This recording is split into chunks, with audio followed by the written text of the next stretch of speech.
You know, Donald Trump's America wasn't usually accused of being a communist state driven by, the politics of envy. The politics of envy, and even the old mother country.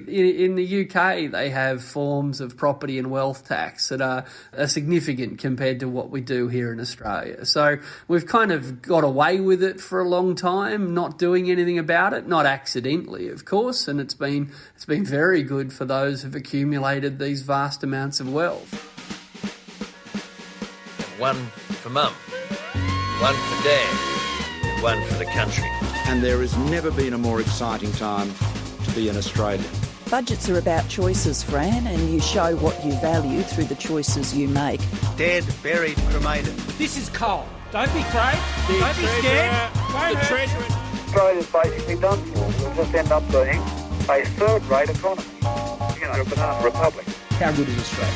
Just follow the money. G'day and welcome to Follow the Money, the Australia Institute's podcast demystifying the big economic issues in Australia and putting them in plain English. I'm Ebony Bennett, Deputy Director at the Australia Institute, and today we are going to talk about the explosion of wealth in Australia and why we should all be concerned that wealth is pretty much missing from the most recent intergenerational report, and I think probably a few more before that, and why this is an issue that we should all actually care quite a bit about. From mining juggernauts to tech entrepreneurs, we have the list of the wealthiest people in the country. Seems Australia's rich are only getting richer, and for more. Australian mining magnate Gina Rinehart is now the world's richest woman, according to Business Review Weekly. There's a recession, there's a pandemic, but as you've just mentioned, the rich have actually gotten richer. And Gina Rinehart has been in the BRW Rich List for 21 years. And sitting second under her is Andrew Forrest too. Call them the three Ps, the Pilbara, pizza boxes and PCs. That's where people have made the money this year. Fascinating list when you consider we are in the middle of a pandemic and a recession, and yet people seem to be getting richer. Oh, you'd never get a good rich lister down. Oh, you never write them off. So today I'm delighted to introduce our guests, Dave Richardson, who wrote a paper on wealth that we're going to be talking about today, and our Chief Economist, Richard Dennis. G'day, Dave and Richard. Thanks for joining us. Hello. Thanks, Eb. Richard, I'll start with you. Before we kind of get into the deep end here, what's the difference between wealth and income to kick us off? Right, so wealth refers to all of the assets that an individual or a community or a country has. So your household goods, your bike, your car, your house, if you're lucky, your enormous share portfolio, all of those investment properties you have. So wealth refers to what economists refer to as the stock of assets. And usually when we think about wealth, we're particularly interested in the kind of assets that generate an income stream. So investment properties have rent, shares pay dividends, and a lot of people in our society get a lot of their income from the wealth that they've already accumulated. Whereas income is, how much money you get coming in each week or each month or each year. So there are people out there who earn high incomes who have no wealth because they spend, they earn $100,000 a year, they spend $100,000 a year. There are some people out there who have a lot of wealth. Maybe they live in a very big house, but they don't have a lot of income. So wealth and income are both important, but the really important thing about wealth is that people with lots of shares and lots of investment properties get a lot of their income from their wealth, and we call that passive income. Okay. So, Dave, you've written a whole paper about the explosion in wealth in Australia. What was it that really prompted you to start looking at what was happening to wealth in Australia? Yes, well, I tend to keep an eye on what the Australian Bureau of Statistics put out every day. And one day they brought out some figures on household wealth in Australia. And looking at those, wow. Households in Australia have a net worth of 12.7 trillion. That's 12.7 trillion with a T. That's right. We're beyond billions.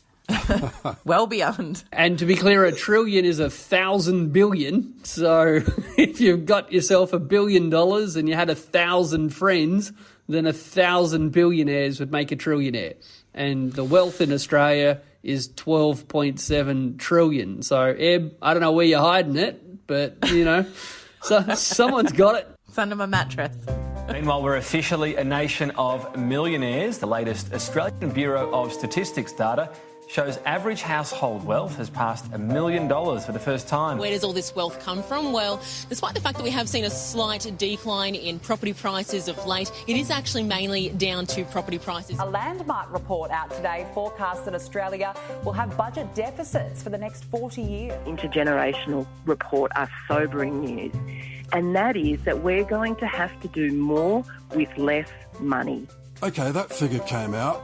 Then a couple of days later, the government published their intergenerational report, which is something that comes out every 5 years and basically designed to scare us into worrying about whether the country can afford things like the ageing population. And so they express the future fiscal burden, those sorts of things, as a share of GDP.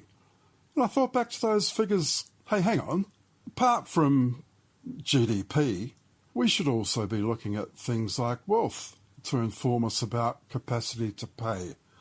And not only wealth itself, those same figures I saw showed that in the 12 months leading up to wealth being 12.7 trillion, wealth in Australia had actually jumped by 1.7 trillion. And that's almost as much again as GDP itself. So let me interrupt there, Dave. Just to be clear, our wealth suggests that we had an extra 1,700 billionaires somewhere in Australia. That's right. Either that or all our present billionaires got so much richer. Yep. And things like the rich list that comes out every now and again tends to show that sort of thing. So that what we do know is that wealth is very skewed.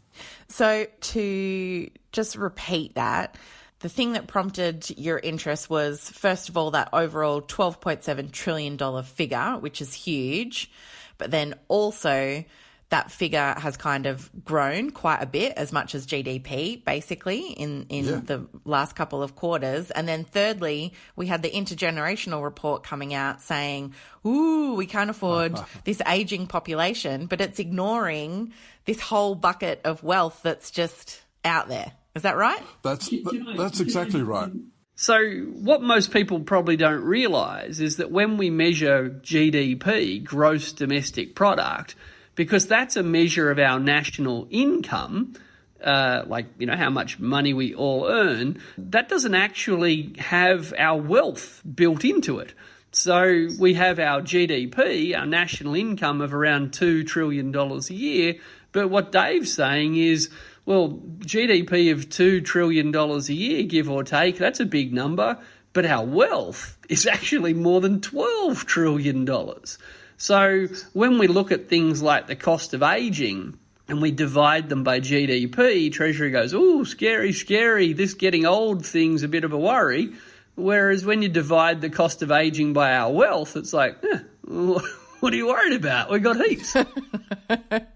So basically, if I was going to a bank for a loan and they'd just be looking at my income in terms of my capacity to pay for things, but ignoring that $12.7 trillion that I've got hiding under the mattress in terms of being able to afford it. That's right. That's right. The other thing, too, that struck me is that, these figures go back to 1988. So wealth at the moment, 12.7 trillion, which is about 6.5 times GDP. But that's grown fantastically from about 1.3 trillion, I think it was, which was only about 3.5 times GDP. So what's been happening is that wealth has been growing much more rapidly than income. And if you assume those trends continue into the future, wow, we're going to be fantastically wealthy. Well, Perhaps not you and I so much, but somebody in Australia is. But we won't be able to afford a healthcare system that looks after old people, Richard. Well, that's right. And that's why I think this research is so important, because so much of the doom and gloom we hear is, in the future there'll be lots of old people, and in the future old people will spend a bit of money on health. How are we going to cope? But at the same time, we're predicting this enormous increase in wealth. And guess what? Older people are far more likely to accumulate that wealth and see that growth than younger people. So don't get me wrong, of course there's poverty amongst older Australians, and women are far more likely to be poor when they're older than men. But we're about to see the wealthiest generation Australia has ever seen. And all of this massive increase in house prices, for example, is flowing incredibly to those who, by definition, already own one or more houses. And guess what? They're older people. So here we are worrying about how are we going to pay for the healthcare of older Australians, while at the same time we're going, boy, older Australians are about to get an enormous amount of money. Now, again, we're going to need to pay attention to equality there and equity and distribution, you bet. But as Dave's numbers make clear, all of this enormous increase in wealth, guess what? Makes it easier to afford these things the government says they can't afford. Yeah, and Dave, thinking about that equity issue there, I mean, we've been joking about where are all these missing 1,000 billionaires. Like, where is that wealth? Who has it? One of the richest people in Australia is Gina Rinehart, of course. I put some stats together just before this, and we think the CEOs of some of our biggest companies make extremely high incomes, and it's rather obscene. Every half an hour, Australia's richest person, Gina Rinehart, grows $1 million wealthier. Meet Lawrence Escalante. Now he's worth more than $2 billion. Ruslan Kogan, the founder and CEO of Kogan.com. He's worth $543 million. Gina Rinehart, the mining juggernaut, is worth more than $36 billion. So the head of the Commonwealth Bank makes something like $6 million per annum. Gina Rinehart, every morning she wakes up, she's $5.9 million richer than she was yesterday. It's not a bad effort. Exactly. What have you been doing with your life, Ebony? So the obscene banker income is Gina Rinehart's capital gains for one day. Far out. Dave, are you saying that we've been too hard on wealthy bankers? They're not the real culprits. No, they should be in the sights too. And, we have no idea about, I don't have any idea about her tax affairs, but we can probably bet that she wouldn't be paying much tax on that 5.9 million she's getting in capital gains every day. So Gina Rinehart probably isn't paying much tax on that 5 million or so she makes every morning. That's right. In Australia, the tax system only taxes capital gains when they're realised. That is, when the owner of some property sells. And most of these rich people don't need to sell, so they don't. And if they do, then capital gains are taxed at half the rates of other income anyway. So what we find in Australia is that, on average, roughly capital gains are taxed at roughly 2% per annum. 2, exactly.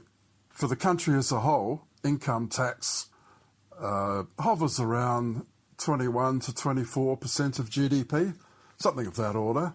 So let me get this straight. All of us, most of us, are income earners bringing home a wage every day that we kind of pay tax on throughout the year. And how much tax is Gina Rinehart paying on her $5 million every morning when she makes that capital gains? Well, unless she sells some of her property, she won't pay any capital gains tax at all. And I don't know how much property she buys and sells every year, but I suspect mainly she's just holding on to what she's got, and so that most years she'd be liable for almost nothing in capital gains tax. Now, and of course, if she lived in another country, they might have what's called a wealth tax, which means, every year you pay some tax on your wealth. But in Australia, we don't have a wealth tax. And the way we've invented or designed our capital gains tax means that not only do you only pay it in the unlikely circumstance that someone like Gina Rinehart sells something, but even when she sells it, there's this wonderful thing called the 50% capital gains tax discount, which means that she pays half as much tax on a capital gain as she would pay if she was a banker earning a high income. Now, I'm not an economist, but that doesn't really sound fair to me, Dave. It's very unfair. The idea that you can earn an income passively and pay zero tax on it, while those that actually exert themselves for 40 hours a week in menial tasks are paying perhaps 25-30% of their income in tax, must strike most people as pretty outrageous. And I think that they've got away with it for quite a while. We used to have higher taxes on unearned income, which it used to be called. Oh, I like that, actually, unearned income. Yeah. Not as much as Gina. As wealth looms larger and larger relative to all the other magnitudes in the economy, I think it's inevitable that sooner or later we're going to have some sort of wealth tax. That'll at least get back some of the missing capital gains that we've had all these years. Yeah. 1 in 3 of Australia's biggest corporations pays no tax. And while the rest of the country was hit hard during the pandemic, Australian billionaires' wealth increased by 1/3, with some doubling their wealth. Prime Minister, isn't it time to make the billionaires and big corporations pay their fair share so that we can make critical investments like getting dental into Medicare? We're a wealthy country, but many people are still struggling. So in tonight's budget, will you listen to the Greens and put in place a 6% tax on billionaires' wealth and a new super profits tax on big corporations making excessive profits? The Prime Minister has the call. Thank you, Mr. Speaker. I got a tip for the member for Melbourne. I won't be listening to the Greens, Mr. Speaker. I won't be listening to the Greens, Mr. So do you think that we're going to have to go down that track just because that's a whole bucket of potential revenue for a future government, and at some point that's just going to look too attractive? I think so, and it's something we should do anyway, under the principle that 2 incomes otherwise equal should be taxed in the same way. Yeah, and Richard, looking down the track, we've talked about, that wealth is missing from the intergenerational report. I'm going to go out on a limb and say that's not an accident. But where does that take us if we see wealth keep tracking and growing at the same rate it has been? Where are we going to find ourselves in, say, another 30 years' time if we're not taxing wealth properly? Oh, look, regular listeners might remember our episode on the intergenerational report. The purpose of it is to scare the hell out of people and make one of the richest countries in the world feel poor. So, mission accomplished, well done. But as Dave's highlighted, by leaving out wealth in a report about intergenerational equity, it's simply absurd. And as the amount of wealth has been growing faster and faster, far faster than, average wages, for example, the disconnect between those with enormous wealth and those with very small amounts of income is just growing and growing and growing. So I think that it's inevitable for a range of not just economic reasons, but social reasons, that something's going to have to give. And there are plenty of countries around the world, including the US, for example, that rely on forms of property tax and wealth tax that we don't have in Australia. And, Donald Trump's America wasn't usually accused of being a communist state driven by, the politics of envy. The politics of envy, and even the old mother country. In the UK, they have forms of property and wealth tax that are significant compared to what we do here in Australia. So we've kind of got away with it for a long time, not doing anything about it, not accidentally, of course, and it's been very good for those who've accused accumulated these vast amounts of wealth. But really, from an economic point of view, from an equity point of view, and from a social cohesion point of view, I think it's inevitable that we're going to have to start doing something about it eventually. We are the party of lower taxes, Mr. Speaker. Which is, we are the party of lower taxes. So according to The Guardian, 48 millionaire earners paid zero income tax in 2014-15. I am not evading tax in any way, shape or form. Dave, your paper makes the point that the failure to adequately tax capital gains is basically just an enormous advantage to the rich that most of us don't get to enjoy. How important is it for inequality? Oh, very, very important. If we look at things like the ratio of income earned by the top 20 households compared with the bottom 20, we get a certain figure. But if you add in capital gains, that stretches the whole income distribution so much further, so that instead of around 4 times, we're looking at 10 times. Wow. Yeah, it's the apparent not too bad inequality that we see in income. When you add in increments in wealth every year, they just look so much more obscene. And this is going to get worse. And an interesting thing is that the distribution of wealth in terms of the top to the bottom doesn't look that much different from what it was 30 years ago, but it's so much higher. So that capital gains earned by the top are something like 108 times the capital gains earned by the bottom. And when you chuck that in on top of the income distribution, that makes it so much worse at the moment, but it means that when you chuck in even higher figures going into the future, the income distribution is going to get so much worse again. So whatever we think is bad about the inequality in terms of income, it's basically twice as bad as that once you take into account wealth, and only going to get worse. Absolutely. And the additions to wealth every year, at the moment, they're trending at about half of income, but soon they're going to dominate. So the way unrecorded capital gains make income distribution look worse now is going to be so much worse again going into the future. So we've touched a little bit on what we can do to fix it. Dave, are we just talking about just taxing it better? What are the different ways that we could tax wealth or generate more revenue from this massive explosion in wealth that's concentrated amongst very few people? Well, I think a wealth tax is fairly well inevitable sometime, and it may come about through gentle increments. So, for example, we may start off with an inheritance tax, for example.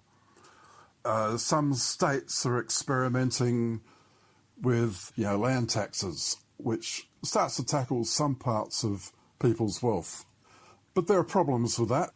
But another important thing that we haven't touched on yet is that there's a lot of tax avoidance in Australia. Mm-hmm. And that tax avoidance usually takes place by way of disguising income itself as some sort of increase in wealth, which, as we've discussed, is not taxed at all in Australia. So if you own a legal practice, for example, you can call yourself a company, pay yourself a minimum wage, and have all the income received as corporate income, and there are various tax deductions and whatnot available for you there. But by doing that, you're accumulating assets in this corporate vehicle rather than declaring income and being taxed at the appropriate rate on it. So not only is capital gains something that's going to happen anyway and is big, but so long as we don't tax it properly, we leave open these avenues so that by disguising your personal income as corporate income, instead of being taxed at 47% or whatever, you might get taxed, if at all, at 25%, the rate for small companies. So it's basically a honeypot for tax avoidance because it attracts so much less tax than just your basic income. That's right. That's right. I mean, think of it this way. We're saying we're going to tax wealth less than we're going to tax income. So guess what a lot of wealthy people spend a lot of time doing? Paying their accountants to help them package up their income and call it wealth. And as Dave said, imagine you've got a company, you own the company, you pay yourself a wage, and if you don't pay yourself a wage, you can let the money accumulate inside the company. And then one day you can sell the company with all those accumulated earnings. So there are ways that some people, not most of us, there are ways that some people can protect their income from tax, turn it into wealth, which is taxed far, far more generously, and the consequence is an increase in inequality. We need a tax system that reduces inequality, not a tax system that exaggerates it. Yeah. Getting back to the intergenerational report, this is usually sold, often sold anyway, as a young versus old thing. So all the younger people, the younger generations who are having problems getting into housing, but still paying tax at 25, 30%, depending upon their income, they're told that the problem for them is that we have to support all these old people and that's going to get worse in the future. In fact, as we've discussed, the old people hold most of the wealth. So the real problem in Australia is not young versus old, but old versus old.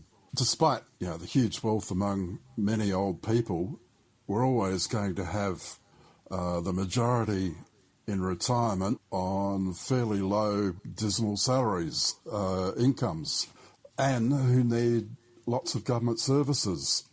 So the question really is, how do we transfer all the capital gains and all the accumulated wealth from a few old people to the bulk of the old people who need all those services? That's the real challenge. So for the young people at the moment, their challenge is not to support old people, but how to make the rich old people pay their fair share. I just think it's really important to realise that this problem is not beyond us if we want to solve it. And plenty of other countries in the world have far less income inequality than Australia, far less wealth inequality than Australia, and effective not just income tax and profits tax systems, but wealth tax systems. If we wanted to emulate them, we could. And obviously, there's a lot of wealthy people in Australia who don't want to emulate them. But it is possible to fix it, if we want to, and the sky won't fall. There's no country in the world that's put a tax on wealth that's made people think, I'd rather be poor. So, let's not exaggerate the consequences of doing this. It's not beyond our wit if we want to fix it. All right. Well, that's all we've got time for today. Thank you so much, Dave and Richard. This episode was recorded on Tuesday, the 24th of August, 2021, and things may have changed since recording. You can visit australiainstitute.org.au for all our latest research, including Dave's paper on wealth. And we're on Twitter at the Oz Institute with an AUS. My Twitter handle is Ebony_Bennett with a N-T-T. Richard Dennis is at RDNS_TAI. And David Richardson is at Davo01. That's Dave R01. Our producer Jennifer Macy is at Jennifer Macy, and our theme music is by Jonathan McFeet from Pulse and Thrum, with additional music from Blue Dot Sessions. Stay safe out there, everyone, and thanks for listening.